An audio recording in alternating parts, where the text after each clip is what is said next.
Hello everyone, spots पर आपका स्वागत है। मैं हूँ गरिमा, ये है ऋषि कपूर और आज हम आपसे करने वाले हैं ढेर सारी बातें, इंटरेस्टिंग बातें। तो जैसा कि टी सीरीज इंडिया जीत चुकी है, क्या बोला तूने? जैसा कि टी सीरीज इंडिया जीत चुकी है। दीदी वाह दीदी।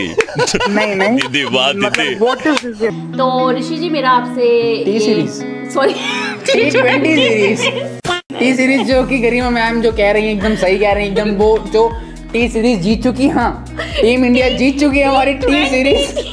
T20 सीरीज, ये एक्टिंग नहीं कर रहे हैं, हमें टी सीरीज दूसरा है वो। एक्चुअली वो टी सीरीज सुन के ना वो 20 मिस हो जाता है मेरा। तो T20 सीरीज, हाँ T20 सीरीज इंडिया जीत चुकी है ऑस्ट्रेलिया से। लड़कियां हमेशा सही कहती हैं, जो भी कहती हैं तो सब पे एग्री करना चाहिए। नहीं ऐसा कुछ भी नहीं है। हाँ, मैं गलत थी, ठीक है, ओके। तो ऑस्ट्रेलिया से 5 मैचेस हुए हैं, इंडिया के 4 मैचेस वो जीत चुकी है। काफ़ी अच्छे रेशो से टीम इंडिया ने ये सीरीज जीती है। तो बट मैं आपसे ये पूछना चाहूँगी कि आप इंडिया की परफॉर्मेंस के बारे में क्या कहना चाहेंगे? लाइक बैटिंग, बॉलिंग या फील्डिंग, मतलब हालांकि वो जीत गई है बट फिर भी मतलब आपको कहीं कुछ ऐसा लगा कि लैक है या टीम ऑर्डर में कुछ चेंजेस हो सकते हैं? या मेरा तो ये मानना है कि जो हमारी क्रिकेट काउंसिल है, BCCI, वो डिसीजन एकदम सोच समझ के ले रही है। क्योंकि ये इतना बड़ा मैच तो था नहीं, क्योंकि वर्ल्ड कप के बाद था तो हम कह सकते हैं कि ऑस्ट्रेलिया के साथ तो हराना जरूरी था।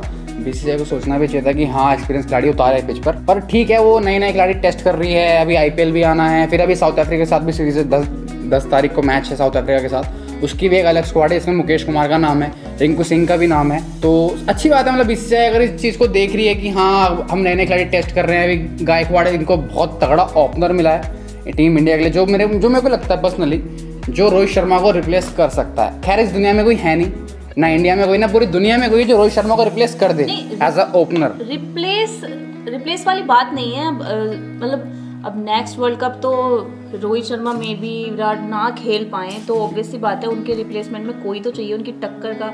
तो एक टक्कर देने वाली बात है कि अच्छे खिलाड़ी की तो हमेशा ही नीड होती है टीम को। वो करेगा, वो जो नीड आप कह रहे हो ना, जो रोहित शर्मा की कमी है वो गायकवाड़ हमारी पूरा कर सकता है। गायकवाड़ है और गिल की जोड़ी बहुत तगड़ी है, क्योंकि ईशान किशन मुझे लगता है आएगा नहीं आगे, क्योंकि जब तक गिल खेल रहा है ईशान किशन आगे नहीं आएगा। ईशान किशन की जगह इंडिया के पास बहुत सारे ऑप्शंस है, क्योंकि ईशान किशन करता क्या है, सिर्फ विकेट कीपिंग करता है।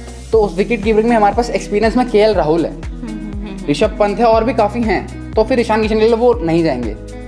तो ये जो T20 सीरीज रही है, इंडिया की जो टीम रही है, आप इनकी परफॉर्मेंस वाइज आपको क्या लगता है कि आगे जो 2020 IPL होना है या फिर नेक्स्ट जो वर्ल्ड कप भी आएगा, तो कौन सा प्लेयर आपको लगता है कि बेस्ट है इंडिया के लिए? दम तो सिर्फ मुझे लगता है सिर्फ रिंकू सिंह में। वो जहाँ से उठ के आया है, लाइक उसका अगर बैकग्राउंड की बात करूँ तो वो एक यूपी के अलीगढ़ ज़िले से है और उसके पापा गैस सिलेंडर्स को बेचते थे और वो खुद वेटर की जॉब भी करता था।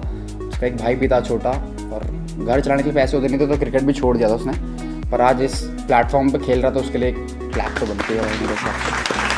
तो मुझे लगता है कि इस बंदे में दम है।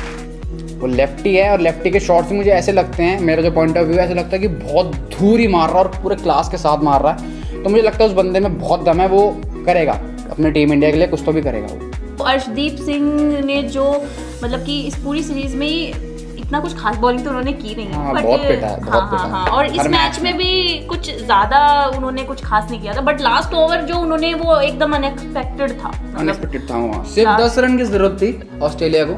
और बैटिंग भी तो कौन कर रहा था? मैथ्यू वेड, जिसने मतलब शाइन अफरीदी पे 3 मारे हुए हैं। विकेट भी लिया है उन्होंने, सोचो आप। उसका विकेट लिया और विकेट भी लिया, सिर्फ 3 रन दिए उस ओवर में, तो काफी अच्छा था वो। खैर उसकी किस्मत थी, वो मुझे लग नहीं रहा था, मतलब मुझे तो लग रहा था कि हार गई टीम इंडिया, हार गई। और उससे मुझे कोई फर्क पड़ता नहीं, क्योंकि सीरीज तो जीती गई थी।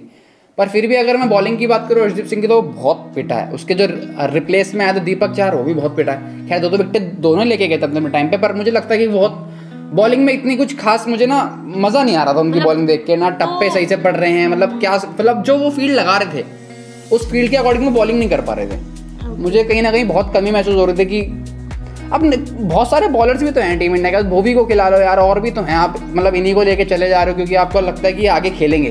तो मुझे लगता है कि यहाँ आप रुक जाओ।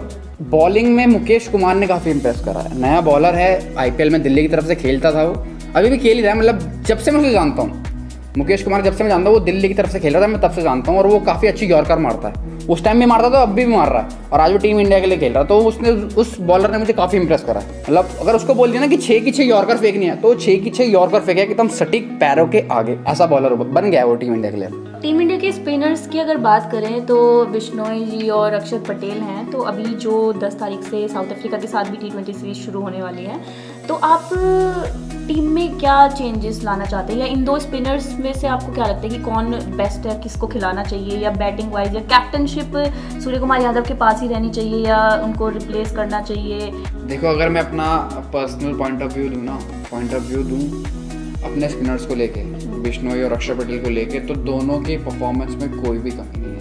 अक्षर पटेल अगर विकेट नहीं ले पाता है तो फिर वो बैटिंग से कर देता है, बैटिंग में नहीं कर पाता है तो फिर वो विकेट से कर देता है, पर किसी एक में करता है, कभी कभार दोनों में करता है तो 50-50 हो जाता है। अब बात करूँ बिश्नोई की, रवि बिश्नोई की, तो भाई वो हर मैच में विकेट ले ही रहा है, 2 से नीचे तो आ ही नहीं रहा, पर विकेट तो ले ही रहा है, भले ही एक आ रही हो, पर ज़्यादातर मैच में 2 ही हैं। तो मुझे लगता है कि अगर मैं इन दोनों को कंपेयर भी करूँ तो ये लगता है कि रवि बिश्नोई को फिर भी आगे भेज देना चाहिए, क्योंकि वो काफ़ी महत्वपूर्ण टाइम में विकेट निकाल के देता है टीम को जब चाहिए होती है। तो अगर बात करूँ कि अक्षर को आगे नहीं भेजना चाहिए, तो उसका रीज़न ये है कि हमारे पास एक ऑलराउंडर है जो हमें मिस नहीं करना चाहिए, वो है हमारे सर जडेजा, उसको हम मिस नहीं कर सकते। तो शायद अक्षर पटेल को, शायद उसको भी ये चीज़ पता होगी कि हाँ वो आगे नहीं खेल पाएगा क्योंकि बीच में सर खड़े हुए हैं, तो उस चीज़ को लेके भी ठीक है। मतलब सूर्य कुमार यादव के बारे में क्या कहेंगे, मतलब उन्होंने तो वर्ल्ड कप में भी कैप्टनशिप को लेके भी, क्योंकि अभी T20 सीरीज में वो टीम के कैप्टन रहे हैं, वर्ल्ड कप में भी अगर हम देखें कुल मिला के तो कुछ इतना खास उनका परफॉर्मेंस नहीं रहा। और T20 में तो चलो उनको कैप्टनसी इसलिए दी क्योंकि एक्सपीरियंस वाली कोई था ही नहीं उनके पास, एक्सेप्ट श्रेयस अय्यर, पर वो भी वाइस कैप्टन था।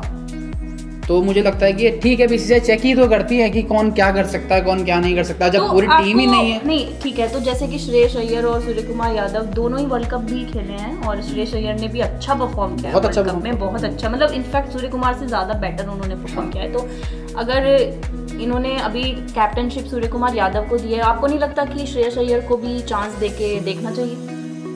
बिल्कुल देखना चाहिए। वो वैसे हालांकि वाइस कैप्टन थे वो, पर अगर श्रेयस अय्यर को मुझे लगता है कि दबाव नहीं पसंद, दबाव में खेलना नहीं पसंद, क्योंकि सबसे ज़्यादा जो दबाव होता है ना कैप्टनसी का, वो मतलब प्लेयर्स के ऊपर काफ़ी ज़्यादा होता है। लाइक मैं उठा लूँ अगर विराट कोहली, उसने कैप्टनसी इसलिए छोड़ी क्योंकि वो दबाव में खेल रहा था। दबाव में खेलना हर किसी बस के प्लेयर की बात ही नहीं, दबाव में वो खेल ही नहीं सकता। तो शायद मुझे लगता है श्रेयस अय्यर कहीं ना कहीं सोच रहे होंगे कि हाँ उनको दबाव आ जाएगा तो शायद नहीं अपना मतलब जो गेम है वो निकल के नहीं आएगा, तो फिर मुझे लगता है। खैर अगर बात करूँ सूर्य कुमार की, तो वो कैप्टन शायद इसलिए बना क्योंकि हार्दिक पांड्या अवेलेबल नहीं है, जो कि बहुत दुख की बात है। अगर हार्दिक पांड्या होता तो शायद मुझे लगता है T20 का जो बेस्ट कैप्टन है वो हार्दिक पांड्या ही है। तो वो अभी शायद इंजरी में चल रहे हैं, तो वो शायद अवेलेबल नहीं थे, इसलिए सारे शायद सूर्य कुमार को कैप्टनसी दे दी है। खैर वर्ल्ड कप में तो हमारा रोहित शर्मा को ही करनी है इस बार। चलिए, तो आज की वीडियो में बस इतना ही। बाकी आप हमें बताइए कि आपको टीम में आपका बेस्ट प्लेयर कौन है, चाहे वो बॉलर हो चाहे वो बैट्समैन हो, या आप भी अगर कुछ बदलाव चाहते हैं तो आप भी हमें बता सकते हैं। तो कमेंट करना ना भूलें, वीडियो को लाइक शेयर और चैनल को सब्सक्राइब करें, बेल आइकन को दबाएं और जल्दी मिलते हैं एक नई बेहतरीन वीडियो के साथ। तब तक के लिए ध्यान रखें, खुश रहें।